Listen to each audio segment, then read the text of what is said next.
Hi there, this is Math 2 Unit 4, worksheet number 6, looking at inequalities in 1 and 2 triangles today.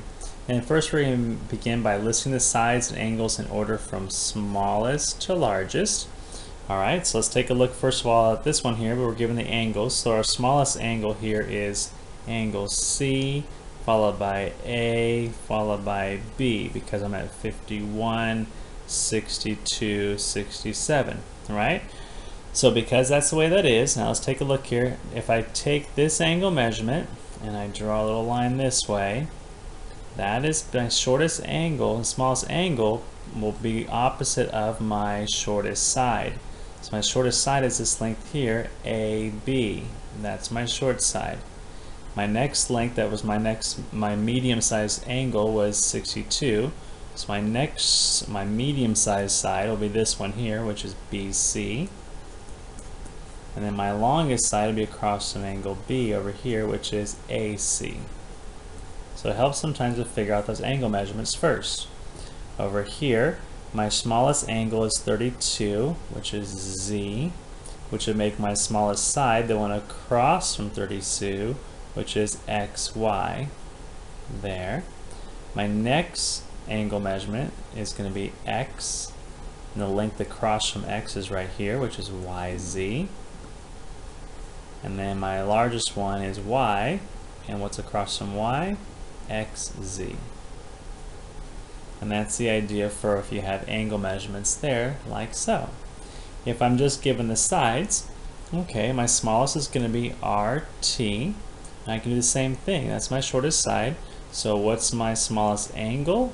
Will be angle S. My next side, that's the medium side, is a 9. So that's going to be TS there. And what's across from TS? What angle goes across from there? We're going to go right there to angle R. And then finally my long length is RS. And what's across from RS is angle T, like so. You do that same thing over here for number 4, same idea. Again, my smallest length is 25, and what's across from 25 is K. So we could say JL is my shorty. JL is my shorty, and angle K is my smallest angle. Oops, I'm so sorry. I didn't even notice that. I was in too much of a hurry. 13 is my shortest side, isn't it? Sorry about that. 13 is my short side, KL. And what's across from KL is J. And then I have 25, which is JL. And what's across from JL is K. And then I have 28, which is JK, kind of like my first answer. And what's across from JK is L. Okay, let's move to number 5. To solve this one, I need to find out what my missing measurement is. I've already used 127 and a 29. So I add that up and I have 156. So what do I have left? 180 minus 156 becomes 24. So that's a 24 degrees right there. I have to know that before I can go further. So in terms of angles, I'm going to go with M is smallest, followed by P, followed by N. What's across from M is that line there, which is NP. What's across from P? Well, that's this one right here, which is MN. And what's across from my last one here is going to be MP. All right. And finally, number 6 over here, same idea. I have a 90 already and a 33. So to combine, I have 123. I subtract that from 180 to see what I have left. And what I have left is 57 degrees here. So my smallest angle is G. What's across from G is FD. My next smallest angle is D. And what's across from D is FG. And last I have my 90 degree, which is F, and what's across from F is DG. Okay. Looking at number 7, it says which is the possible length for ST. Well, let's see what this angle measurement is so I can decide which one's the longest, shortest, and which one's the middle. So if I have a 65 and a 56, I've already used up 121 degrees inside of this triangle, which means what's left of my triangle measurement is going to be 59. So that's 59 degrees. So if 56 is my shortest and it measures 8, the question is the possible side length for ST. Well, ST is in between, right? This is my ST, so I'm looking at that measurement there, and that's my medium. That's my biggest, this is my smallest, this is the middle. So if my smallest was at 8, it has to be greater than 8, right? It has to be greater than 8. Whatever that's going to be has to be greater than 8. So I know it can't be 7 and it can't be 8. Can it be determined? That's a good question. It could definitely be a 9. That's a possibility. Can it be determined? It's hard to say. You might want to go with 9, right? But again, we're just asked if it's possible. Is it possible that it's a 9?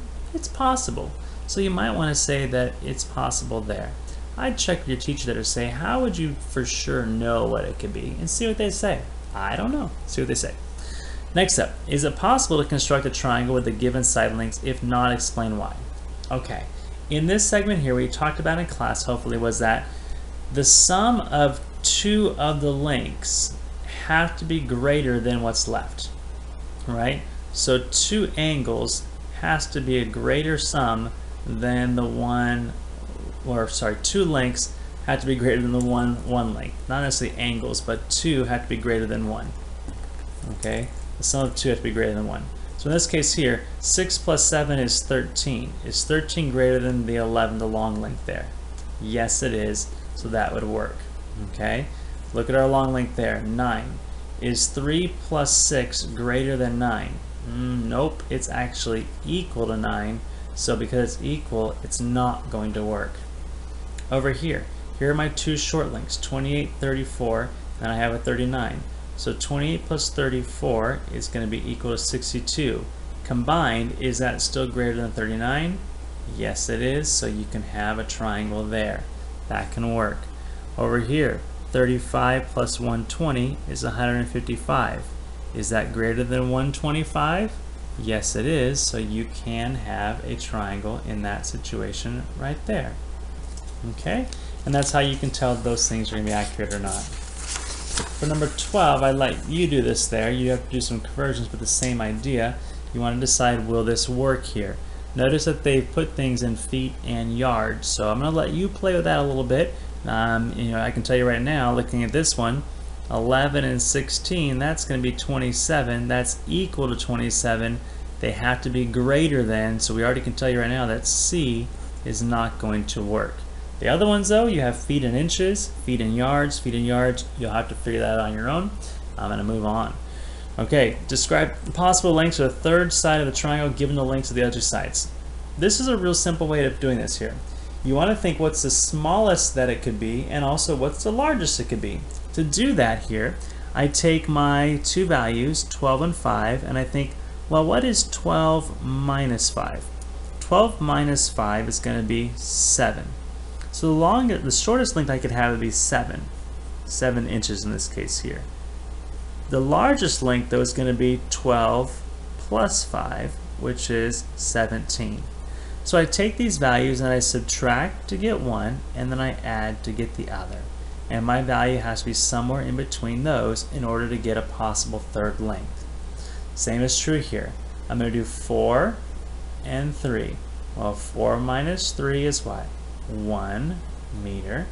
X is going to come in between that, and it's also going to come in between 4 plus 3, which is 7 meters. Okay, so that's the idea with those ones. This is feet to feet, no problem, you do the same thing. Yards to yards, no problem, you do the same thing. Okay, and then when I get over here, I have 2 feet 40 inches. I need to convert a little bit real quick. How many inches are in 1 foot? 12, right? 12 times 2 is 24, so this is actually 24 inches.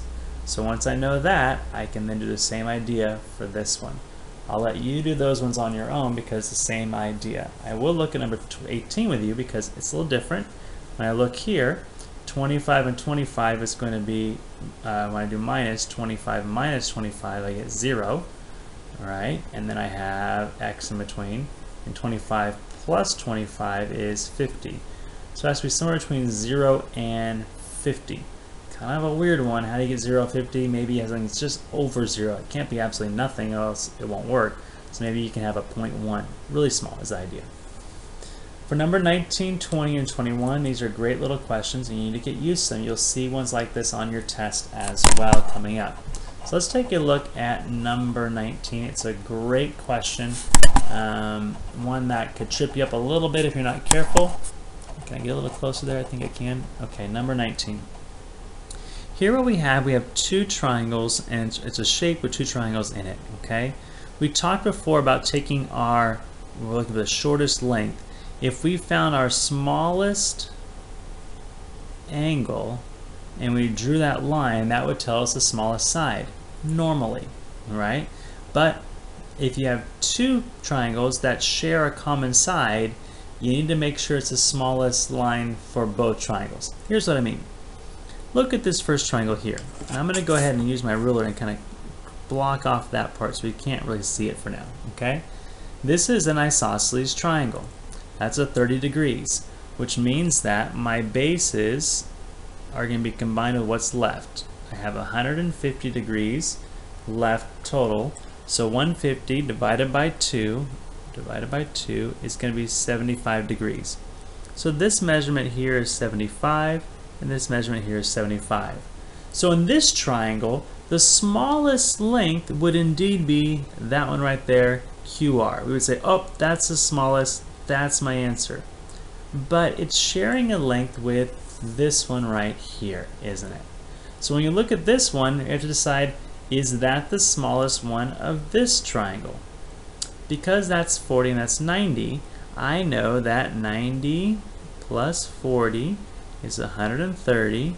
So what's left, 180 minus 130 is 50. This length is 50. But in this triangle case, what's my smallest angle? 40, 50, or 90? We would say the 40 is the smallest, which makes this length my shortest length. Notice that it contradicts what I had before in one sense, okay? We were saying with this triangle here, that's my smallest side, which it is for that triangle. But for the whole shape though, that measurement there is actually the second longest piece of this triangle. This one is actually a shorter length than that one because this is a 50 and that's a 40. So our smallest length would actually be, oops, sorry about that, would be RS. Would be my smallest length there. It takes a couple steps. This is really set up for you that if you're in a hurry, you just go, oh, 30, it's QR, done. That would be an answer choice if you're making a multiple choice test. So be careful that you're looking for any common shared lengths there. Okay, same thing over here. Here's a 30, 114, 32. It's good to get all these measurements in. So let's see what that measurement is right there. Here's 114 and 30, so that's going to be 144. So what's left of that is going to be 36 right here. So this is a 36-degree angle right there. Over here I have 110 and 32, so I'm at 142. So what's left here is going to be 38 over here. 38 degrees. Okay, so my smallest line on this triangle is going to be 32, which is right there. That's my smallest one here, 32. My smallest guy on this triangle, here's my 30. Okay, it goes to there. So those are my two options here between the two triangles. My smallest one for this guy points there. My smallest one for this one points here. Okay, so what's in question is, would DB be the shortest? If we were talking about just this triangle, we would say, yeah, DB is the shortest. But because they share this line in common, and we can tell from this angle here that that's the shortest, we know that CD is actually shorter than DB. So we could say CD is the shortest one. Okay, you do the same idea here for this last one. I'll let you do that on your own. Be sure though that on down below, you give a reason for why it works the way you think it works, and you give an explanation down here. Describe it, talk about it. Hope that helps with your homework, and we'll see you for the review worksheet. Bye.